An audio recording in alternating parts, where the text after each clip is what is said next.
a new currency in the country. Did you mean a completely new currency, or it's still the RTGS dollar? What every country must have is a new currency. The first thing you must understand is that, yes, we created a basket of currencies. The dollar, the rand, the pula, the pound, the euro, and so on and so on. That's a basket of currencies. Mm-hmm. But each single currency belongs to a country. And each country names its currency. You understand? Right. So Zimbabwe must reach a stage where it has its own currency, which is called Zimbabwe currency.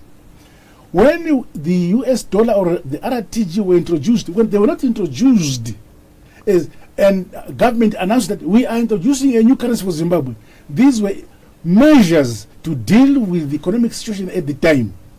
We have to move on step one, step two, which I cannot say now, because those are things will be announced when at the appropriate time. We have step one, step two, up to step 6. When we reach step 6, then we announce what we want for this country, which is the currency for this country. Whether it will be the same RTG or it will be, what's that thing called? Bonds. Yep. It is at that time that you know what we are going to achieve. I will not announce now. No, it must be announced at the appropriate time when implementation is ready. At that stage, all the fundamentals which are necessary will be in place so that no one will be playing around with that currency, because then it will be only one currency which will be used in the country. If you have your own dollars in your socks or dollars in your pillow, you will not be able to go and buy bread, you will not be able to go and buy your tie, you will not be able to come and buy this mug with your US dollar, because we will have only designated that currency as the legal tender for this country.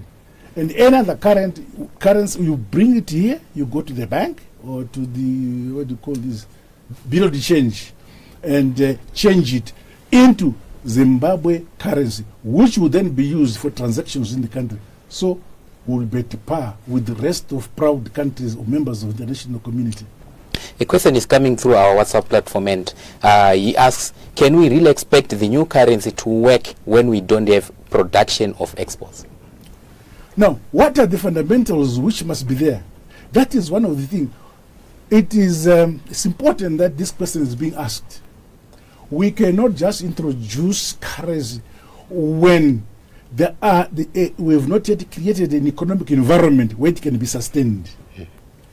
And to do so, production must be there. Corruption must be eliminated. The mindset of our people must believe in themselves as a people. So when all those things are in place, that's when we do it. That's when we introduce the currency. So there will be no need of other people saying, oh, well, look, I think I'm better with a rand. I think I'm better with a pula. No. As long as you are in Zimbabwe, you'll be better with your own Zimbabwe currency in the country, not of other country. Another question that is coming through, Your Excellency, is to say, in the meantime, since the US dollar is being a challenge, why don't we join the Rand Monetary Fund?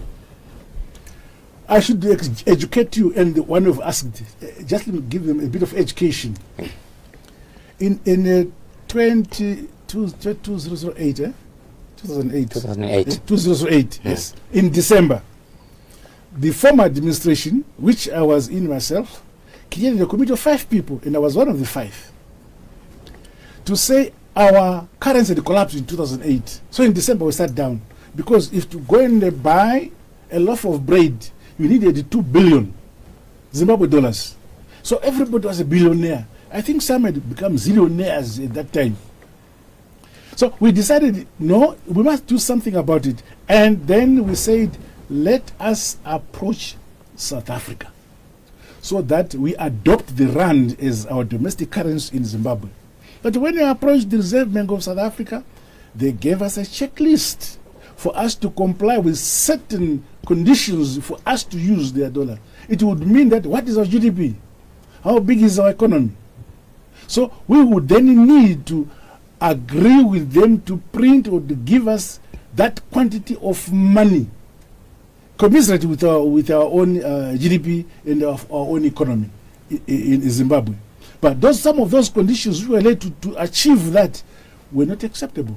The same with other countries when we approached them. But we then decided, fortunately we were lawyers, we decided that there was no need in terms of the law to actually have those agreements. Or what is necessary is us in Zimbabwe create a legal framework to make those currencies, a particular currency which we put in a basket, legal tender in Zimbabwe. So there were no conditions. So the dollar and the rand is legal tender in Zimbabwe. The US dollar is legal tender. The pound is legal tender. The pula is legal tender. The E, what is it called? The euro. The euro is legal, and so on. And so. The legal tender, they can operate. So up to now, you can't. If you want to have to use the rand every day, you can go to Messina with your US dollars and go and buy as many rands you want, and use your rand as much as you like. No one will stop you. If you want to pay your workers in rands, go and collect your rands and pay them in rand. The law is there, so there's no need at all to talk about let us do this, let us do that. You see, but if you want to designate South African rand as a Zimbabwe rand, there are conditions that must be followed at law.